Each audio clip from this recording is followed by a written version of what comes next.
տեղյակ չես, Գյումրու Սուրբ ամենափրկիչ եկեղեցին, որ երկրաշարժից հետո վերականգնվել է, այս վերջերս էլ օծում եղավ, ում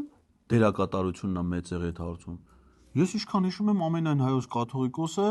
Վարդան Ղուկասյանին պարգևատրեց դրա համար հայ եկեղեցու բարձրագույն իշխանը, ոնց որ թե իրա դերակատարումներ դրանում մեծ, թե քոններ։ Դու այդ եկեղեցում գոնե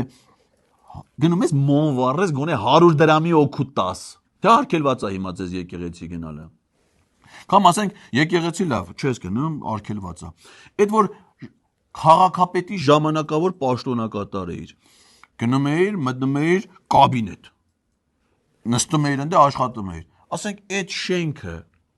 ում պաշտոնավարման շրջանում է վերանում։ Հիմա ավականու անդամ ես, չէ՞, գնում ես ավականու նիստեր, մտնում ես ավականու նիստերի դալիճ, էդի գնում ես քաղաքապետարանի շենքում։ Այդ քաղաքապետարանի շենքը ում պաշտոնավարման շրջանում է կառուցվել։